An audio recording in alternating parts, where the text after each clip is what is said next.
Pozdravljeni v novi epizodi podcasta Digitalno izobraževanje. Z vami sem Rok Gumze, strokovni sodelavec centra Logout. Danes bomo govorili o doživljanju uspeha in neuspeha pri mladostnikih v šolskem okolju. Kako na to vpliva razredna klima, odnosi med vrstniki, tako v fizičnem kot tudi v digitalnem okolju, ter kaj ima s tem veze umetna inteligenca, ki lahko za učence predstavlja tako vir podpore, kot tudi dejavnik tveganja. Z mano so danes tukaj trije gosti. Z mano je redna profesorica doktorica Katja Košir z Filozofske fakultete Univerze v Mariboru. Pozdravljeni.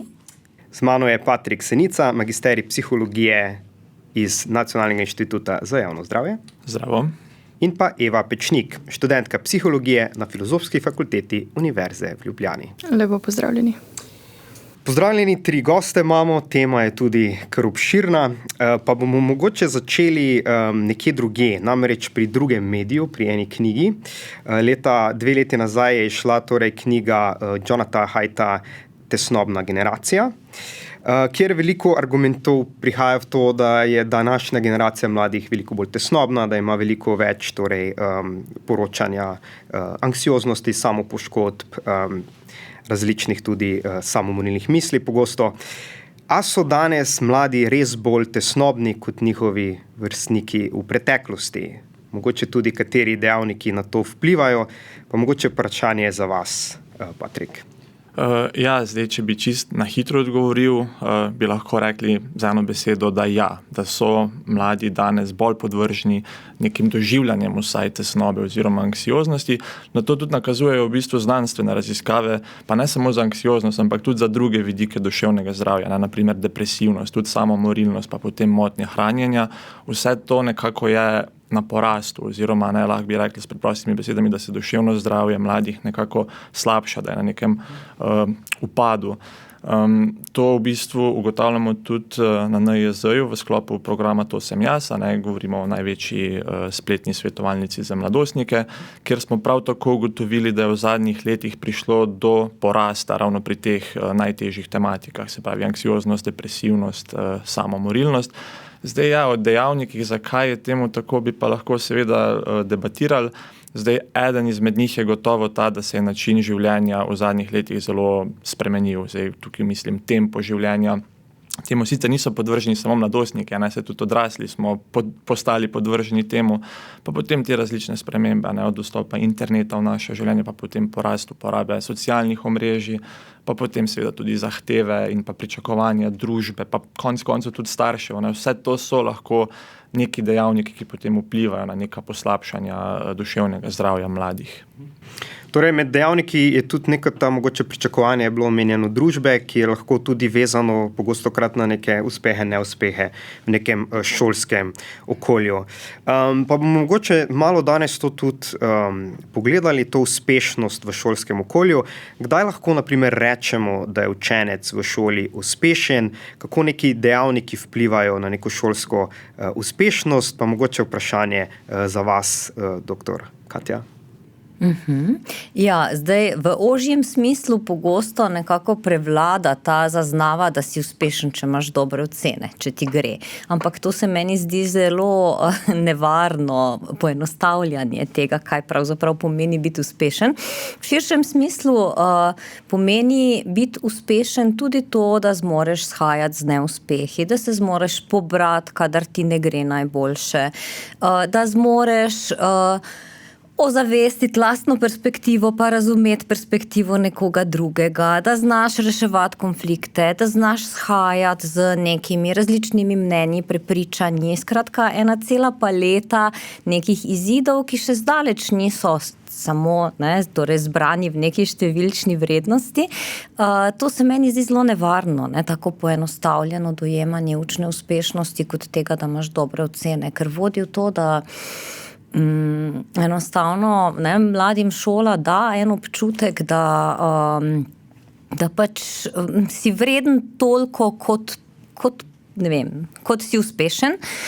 In na ta način je potem zelo težko s tem neuspehom shajati. Torej, če je tvoja vrednost odvisna od tega, kakšne ocene imaš, boš je mnogo večja verjetnost, da razviješ neke take zelo nevarne motivacijske vzorce, kot to, ne, če nam nekaj ne gre, ljudje običajno uporabimo obrambni mehanizem, da pač odpišemo pomen tistega, ne, in potem je šola brezvezna in nima smisla in iščemo drugačne načine potrjevanja. Ali pa, da totalno zateramo v to, ne, in razvijemo neke take nefunkcionalne oblike perfekcionizma, kjer je, ne, na vsak način poskušamo se izogniti temu, da ne bi kje naredili kakšne napake, ker je to dokaz naše lastne nevrednosti. Torej, mogoče gremo tudi pogledati malo, Eva, vi ste še študentka trenutno psihologije. Kako mogoče iz te prve osebnosti gledate na neki uspeh mladih danes v šoli, tudi mogoče v povezavi malo z sodobno tehnologijo, torej družbena omrežja, neka mogoče pričakovanja, ki pridejo tudi od tam, glede na to, da se primerjamo mogoče z nekimi osebami na družbenih omrežjih. Kako mogoče gledate na to, kako vidite tudi vpliv torej, tehnologije?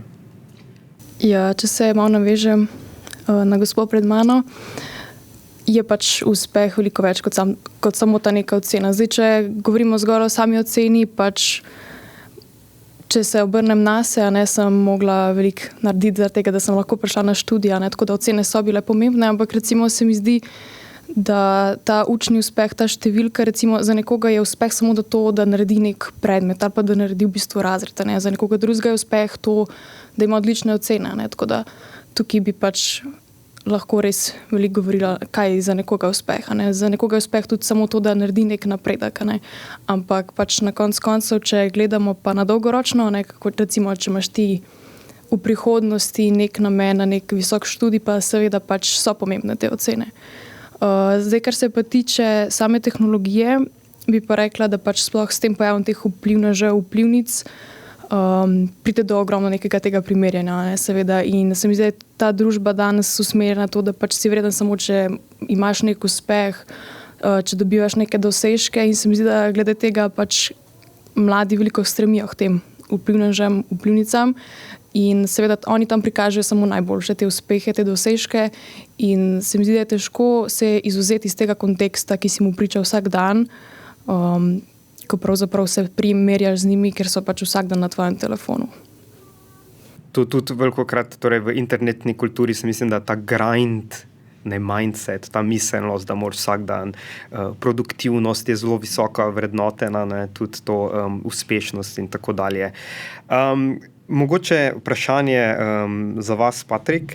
Kako pa lahko mogoče starši, pomembni odrasli tukaj vseeno v mladostnikovo življenje nekako vplivajo na to percepcijo samega sebe, torej na neko pozitivno samopodobo in tudi posledično na doživljanje uspeha? Kakšno vlogo potem, mogoče tudi, če še lahko na tehnologijo malo? Ja, zdaj, če se obrne najprej na starše, mislim, da imajo izredno pomembno vlogo in to lahko potem gre nekako pri otroku oziroma mladostniku v dve smeri, odvisno kakšni so potem starši, pa kako se obnašajo do otroka, pa kakšna pričakovanja imajo v bistvu starši tudi od otroka. Sej velikokrat slišimo določene zgodbe iz šolskih klopi, pa od učencev ali pa od dijakov, da v bistvu imajo tudi pritiske doma strani staršev, kako oceno morajo dobiti, pa je potem neko kritiziranje, ker pač pride domov trojka ali pa štirka namesto petke. Na ta način so v bistvu vplivi strani staršev neposredni na mladostnika, da mu še dodaten stres potem s tem povzroča. Mogoče se že sam sebe primerja z drugimi sošolci, pa mu ne gre tako dobro, potem dobi še eno mero kritike doma od staršev in seveda je potem to za njega hudo. Tako da jaz bi rekel, da vloga staršev je tukaj zelo pomembna, da mogoče tudi oni naslovijo to, sej ti si tudi okej, ti si v redu, tudi če boš domov prinesel dvojko ali pa trojko, ali pa mogoče tudi usmeriti pozornost na to, da se da pa vse tudi popraviti, pa ni konec sveta. In starši so ponovadi tisto najbližje okolje otroka, družinsko okolje doma, ki pač vpliva najbolj neposredno na otroka tudi z tega vidika. Ja. Proslavijo tudi slabo oceno. Ja, lahko bi jo, sej, če je bila naprimer prej enka, potem pa je prišla dvojka, sej, to je tudi potem mladostnik nekaj mogel za to narediti in je potem oceno popravil, in mogoče je to zadostno, mogoče za nekoga slaba ocena, ampak če je bilo pa prej še slabše, zakaj pa ne proslaviti tudi take ocene? Je pa seveda tu, torej, zdaj smo govorili malo o tem, ko pridem domov že z nekim neuspehom ali pa uspehom, ampak vseeno lahko na to tudi vpliva neka klima znotraj razreda, torej okolja, v katerem sem. Pa me zanima, tu velikokrat poskušamo kot družba zagotoviti neko vključujočo razredno šolsko klimo. Mogoče malo šolske klimi, če lahko, kako se oblikuje, če lahko malo to pogledamo, Katja. Ja, hvala. Jaz bi rekla, da zato, da lahko v šoli nek učitelj, strokovni delavec sploh gradi vključujočo klimo, mora najprej imeti on ta odnosni kapital z učenci vzpostavljen. Ker mi lahko delamo vse prav, delamo po priročniku te in te delavnice, ne? Če učenci ne bodo čutili, da nam je pristno mar, pa da se lahko res na nas obračajo in da njihovega zaupanja ne bomo zlorabili potem, je pravzaprav vse precej Sizifovo delo. Ne? Torej, vključujočo klimo v resnici gradimo, po moje, v prvi vrsti s tem, da vidimo in slišimo vsakega otroka v razredu. Da seveda pripoznamo razlike, to ne pomeni, da ne smemo pohvaliti nekoga, ki je bil dober na tekmovanju. Ne? Ampak da otrok ne dobi v razredu tega sporočila, da učitelj pravzaprav implicitno vse ostale primerja z tistimi, ki so pač uspešni. Ne? Vsi so okej, trud je pripoznan, torej, ne, ta izkušnja se mi zdi zelo pomembna, da učenci imajo občutek, da smo opazili njihov trud, tako kot je Patrik prej rekel. Ne. Tudi to ne pomeni, da morajo imeti vsi same petke, ne, ampak tudi to, da pohvalimo nekoga, ker je naredil ful napredek in je to zdaj pa že dobra dvojka, je veliko. Ne. Ta vidik se mi zdi zelo pomemben, torej, da imajo vsi učenci v razredu občutek, da lahko najdejo neko pot do učiteljevega srca. Potem pa seveda vsi ti vidiki čustvenega opismenjevanja. Razred je izjemno raznolik kontekst in graditi vključujočo klimo, ne, to je ena taka lepa besedna zveza. Ampak učence je treba učiti, kako shajati s to raznolikostjo, kaj naredim, ko si, ko sem jezna na nekoga, ko nekomu zavidam, torej ne kar tabuizirati pa brisati vseh teh doživljanj, vsa ta čustva so nekaj najbolj možno normalnega v tako raznolikem okolju. Je pa zelo pomembno učence učiti, kako naj s temi čustvi zdilajo na načine, ki za druge niso škodljivi, torej ki so spoštljivi. Ta vidik čustvenega opismenjevanja je nekaj, kar je po moje ključno, torej da uspe učitelj zgraditi eno skupnost, kjer mi vsi vemo, da smo pravzaprav vsi odgovorni za to, kako se v razredu počutimo. To je kar težaško delo, ki mora biti sistematično, ki mora biti dolgoročno, ne? Ampak to je po moje največja popotnica, ki jo lahko v šoli otrokom damo. Zdaj, velikokrat mogoče se pa kakšni konflikti ne kažejo toliko navzven, ker se začnejo v nekem digitalnem okolju. Mogoče, če lahko še malo pokomentirate ta prenos nekih digitalnih konfliktov, ki potem se premakne v neko lahko tudi medvrstniško nasilje stran od zaslona. No, to je pa vidik, ki ga pa moramo kot učitelji, kot strokovni delavci imeti tudi ves čas nekako v mislih, da mi v resnici vidimo en majhen delček tega, kaj otroci vse so in kaj med sabo počnejo. Ne? In da moramo zaradi tega biti tudi zelo zadržani v oblikovanju nekih dokončnih sodb. In seveda, ne, starejši bolj kot so prisotni v teh spletnih okoljih, bolj je njihova komunikacija tam nekaj, kar se potem prenaša tudi v njihove odnose v razredu. Se spomnim, ko je eno raziskavo smo izvajali, pa smo fokusne skupine z svetovalnimi delavkami izvajali in je ena zelo lepo povedala, kako so oni, eno šolsko leto namenili grajenju odnosov in prve pol leta, in so imeli cel kup nekih aktivnosti na to temo. Prve pol leta se jim je zdelo, kako vse krasno deluje, ampak te prve pol leta so oni v resnici šele za svojimi mladostniki zgradili takšen odnos, da so potem kot bumerang v drugi polovici leta dobili vse, kar se njim dogaja na spletu.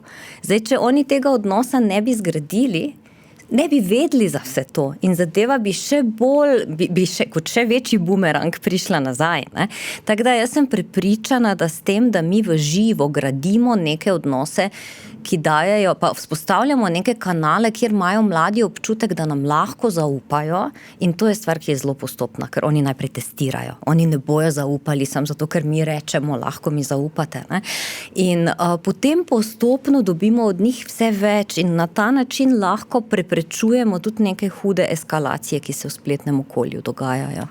Pa jaz bi mogoče tukaj še sem dodal, da se mi zdi fino tudi izpostaviti, ne, da je tudi učitelj lahko model nekega želenega vedenja. Ne, in je učitelj pričakuje mogoče od učencev, da se obnašajo tako pa tako, ne, pa da čustva izražajo na tak način, pa da mogoče malo zadržijo, okay, pa ne, da ne grejo kar na prvo žogo. Potem pa mogoče učitelj pa ravno to naredi, ko ga kaj razjezi, ne, pa se potem znese nad učenci. Ja. Mora potem učitelj tudi pokazati neželeno vedenje pri sebi, da ga potem učenci vidijo in ga potem mogoče lažje ponotranjijo, ne, tisto želeno vedenje. Hvala, da si to dodal, ker to je pa sploh predpogoj, tako, da karkoli sploh lahko z njimi dosegamo. Vse isto je z neuspehom. Ne? Če je učitelj če učitelj kaže, da se sramuje svojih napak, da jih skriva, ne, da jih poskuša prikriti, lahko mi potem leporečimo o tem, kak je neuspeh priložnost, pa to ne bo delovalo. Ne? Točno tako. Kar pa potem spet nazaj, kot se zdaj na koncu pripelje do nekih mojih dojemanj, kaj je moj uspeh v razredu in tudi kako se mogoče soočati z neuspehom v razredu. Ne? Pa mogoče, Eva, še vas malo vprašam, kako močno pa mogoče tu, če pogledamo še malo to komunikacijo v digitalnem svetu, ker veliko pogovorov se danes seli torej med mladimi iz torej neke fizičnih interakcij v neko digitalno pisanje, pošiljanje in tako dalje. Kako močno mogoče ta komunikacija v digitalnem okolju pa vpliva potem tudi na neke odnose v fizičnem okolju? Kje vidite mogoče tu en vidik?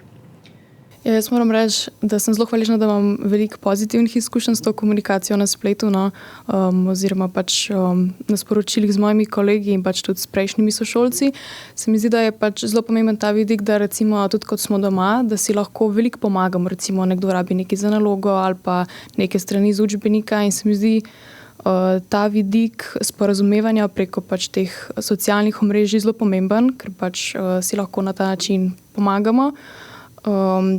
Se mi pa zdi, da je to potem neko hkratno grajenje nekih odnosov in tako v tem digitalnem prostoru, kot potem tudi v fizičnem svetu. Se mi zdi, da včasih s kakšnimi kolegi mogoče v resničnem svetu oziroma v fizičnem svetu nismo toliko v stiku, potem se pa začnejo pogovarjati na nekem socialnem omrežju in potem se recimo ta odnos razvija tudi v realnosti.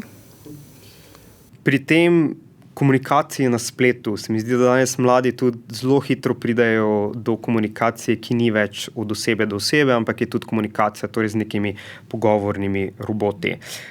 Torej na NIJZ imate torej platformo To sem jaz, kjer lahko, torej forum, kjer lahko tudi mladi postavijo vprašanje, dobijo nek odgovor nazaj, ampak danes tudi eni podatki kažejo, da se mladi zelo pogosto zatekajo za neke prve odgovore, za neke iskanje čustvene podpore k neki umetni inteligenci, tudi v primerih uspeha ali neuspeha. Mogoče en odgovor na to, Patrik, kako vi vidite to mogoče na NIJZ, kakšno je mogoče mnenje o rabi umetne inteligence pri mladih?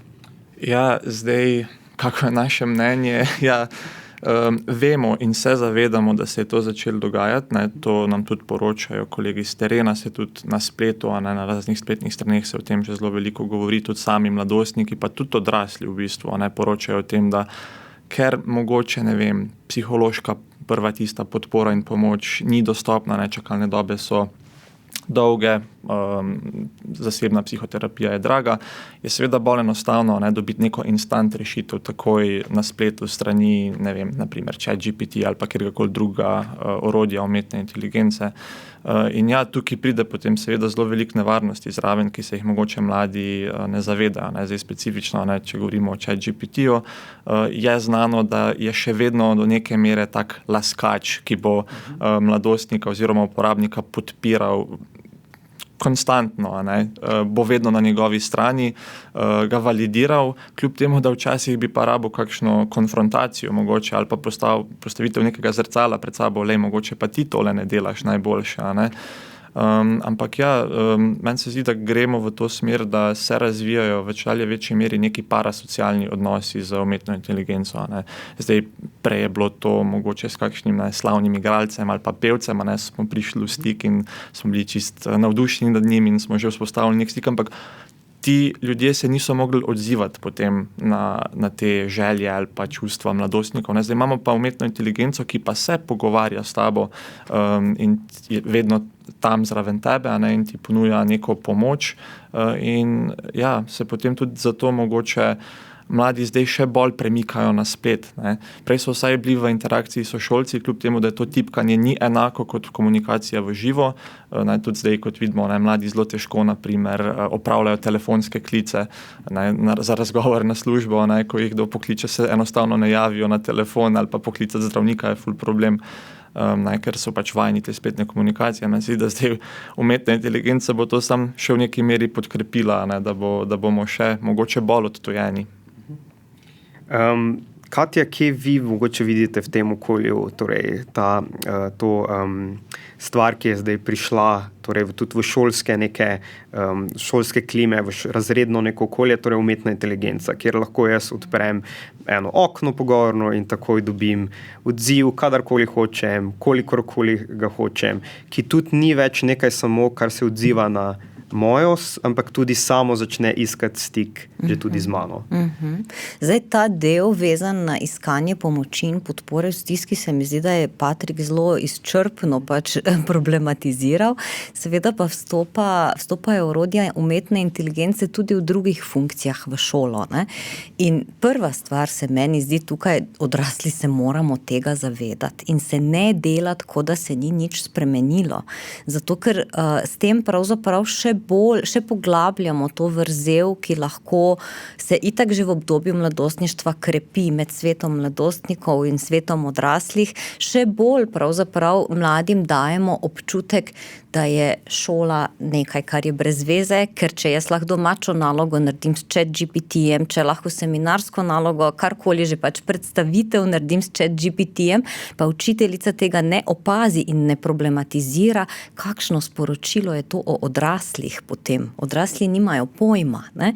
In jaz mislim, da tukaj odrasli moramo, torej šola mora še naprej in tukaj zdaj ChatGPT oziroma orodja umetne inteligence nam krepko mešajo štrene, šola pač mora ohranjati to funkcijo enega okolja, ki učence nežno sili iz cone udobja. ChatGPT oziroma umetna inteligenca to udobje zelo poveča in odrasli se na to pač moramo odzvati in torej pokazati, da vemo, kaj se dogaja, se z mladimi o tem pogovarjati, krepiti njihovo kritičnost. ChatGPT je lahko krasno orodje za nekoga, ki neko znanje že ima, za nekoga, ki se še uči, ki nekih veščin, znanja, kritičnosti nima, je lahko zelo nevaren.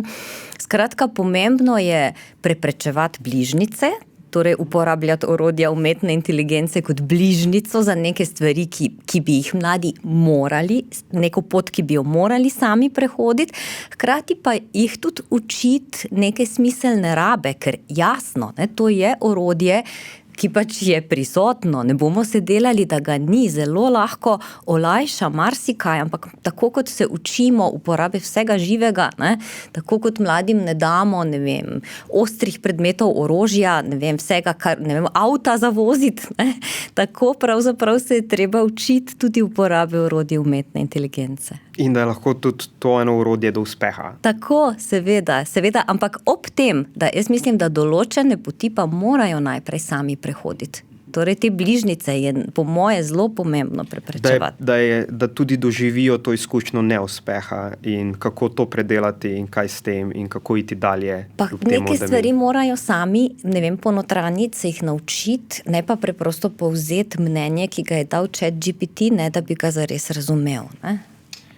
Eva, še vas mogoče vidik, verjetno je uporaba umetne inteligence v šolskih zdaj, tudi mogoče se opaža pri vrstnikih, mogoče tudi vi uporabljate. Kje je mogoče iz te prve perspektive zdaj uporaba umetne inteligence v šolskem okolju? Ja, meni se zdi, da pač skoraj sleherni uporablja umetno inteligenco, zdaj pa odvisno na kak način. Meni se zdi umetna inteligenca z vidika iskanja nekih virov, recimo, ko moramo iskati razne raziskave, se mi zdi zelo uporabna, ampak kot je že Katja omenila, pač je potrebna ta neka kritičnost in recimo ta orodja umetne inteligence velikokrat, sploh ker so gradiva, vsaj pri nas, velikokrat v angleščini, potem prevajanje v slovenščino in pač koliko tega je zdaj res pravilno, pač je potrebno, če že uporabljamo ta orodja, je pač potrebno oceniti, kako validno je to, kar pač ti recimo, ChatGPT povzame.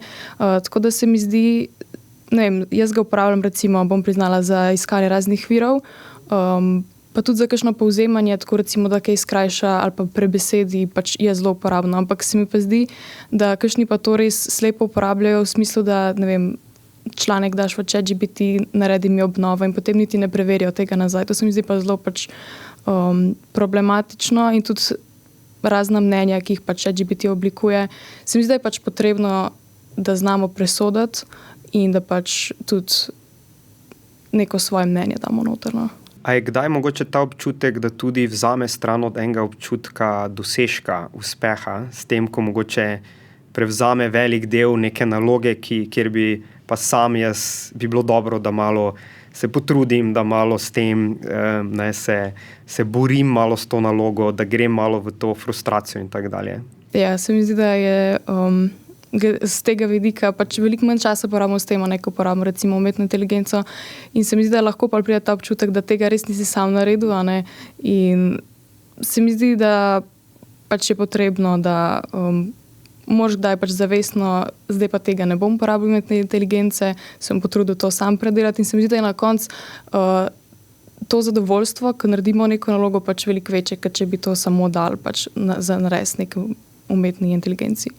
Jaz bi tukaj sam še dodala, mislim, to, kar je Eva povedala, se mi zdi krasno in mislim, da to je delno tudi naloga učiteljev na vseh ravneh, tudi na visokošolski, da te stvari pač uokvirjamo, učimo in preprečujemo tako rabo, ki daje potem en občutek, da se tega pa nisem jaz naredila.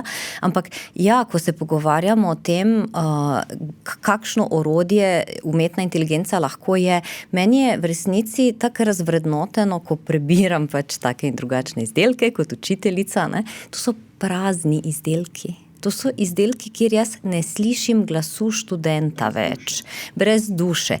In jaz mislim, da bi se mi morali z njimi pogovarjati pa jih učiti, kako umetno inteligenco uporabiti na način, da ti pomaga najti in bolj artikulirati tvoj lasten glas, ker je lahko krasno orodje za to. Povej mi, z pravimi prompti, je lahko to krasno orodje, ki ti pomaga piliti, da nekaj res poveš tako, kot si želel povedati. Ne pa, da je to nekaj, zaradi česar svojega glasu sploh več ne slišimo. Zato je bilo meni všeč to, kar si ti prej rekla, Katja, da se bojo mogli učitelji zavedati, da to zdaj je tukaj. Umetna inteligenca je prišla na trg in jo uporabljamo in jaz rad naredim ponovadi primerjavo s kalkulatorjem.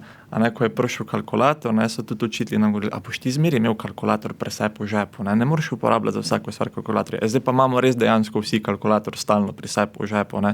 Pa kaj, a nas je po neumu ta kalkulator zdaj?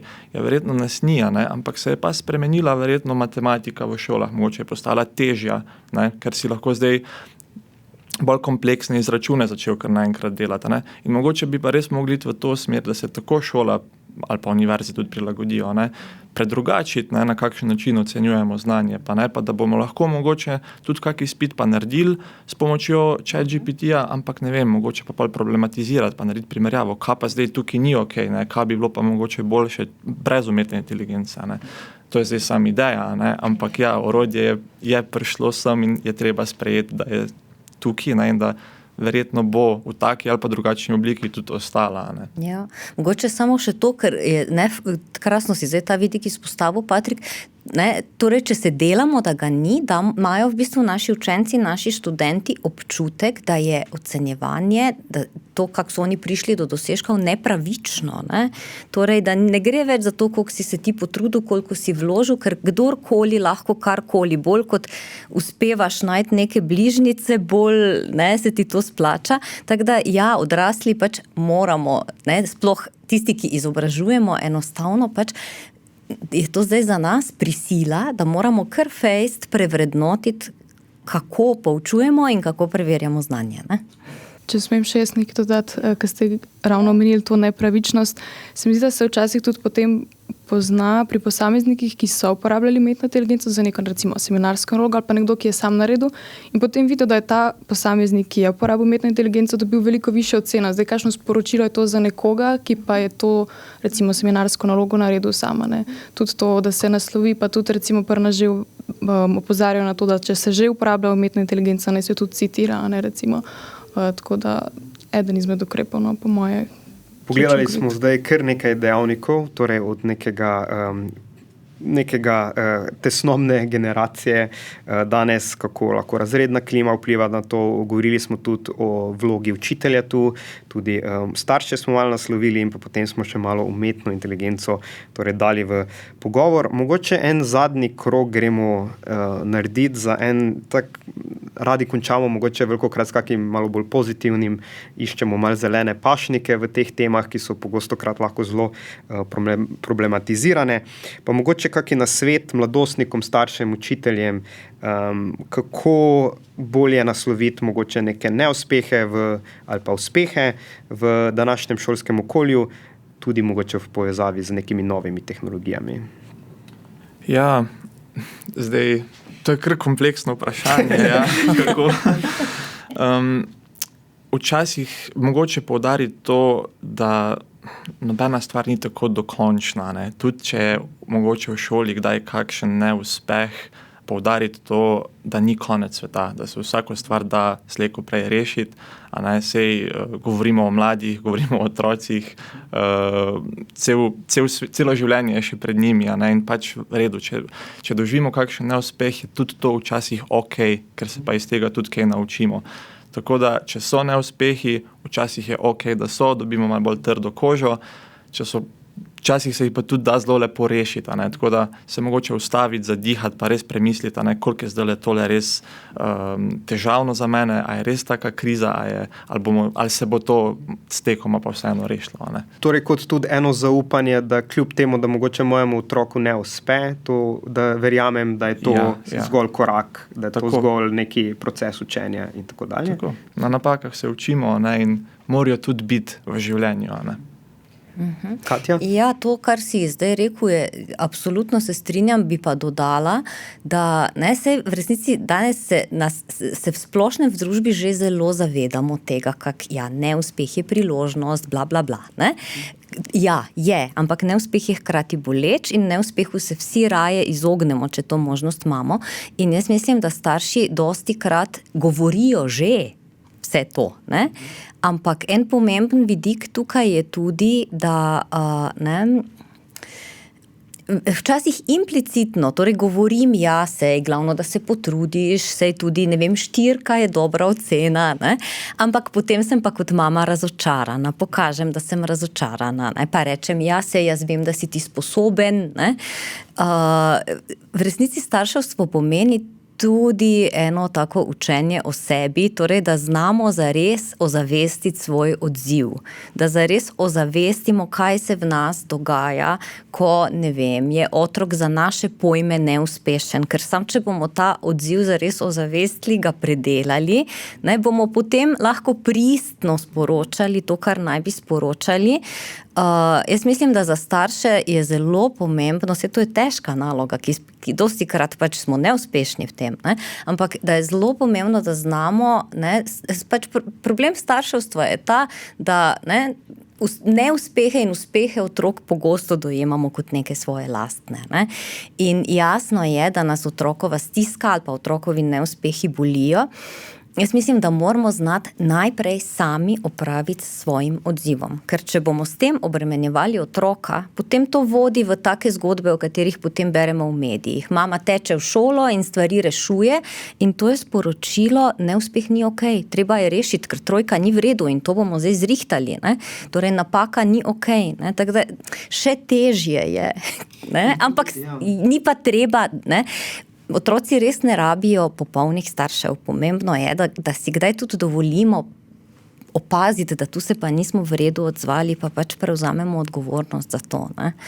In s tem se mi zdi tudi, ko mogoče rešujemo potem otrokove neuspehe, na mesto otroka mu v bistvu vzamemo mu to možnost za ta boj, da sam najde v sebi to zmožnost odkriti nekaj o sebi, spoznati nekaj novega, se naučiti in premagati izziv na nekih pod svojimi točno to pa pogoji. še huje. Jaz mislim, da s tem, ko stvari rešujemo, pravzaprav otroku dajemo občutek, da neuspeh ni okej, ker to moramo zdaj zrihtati, to moramo zdaj zvišati to oceno, se z učiteljico zmeniti. Ne.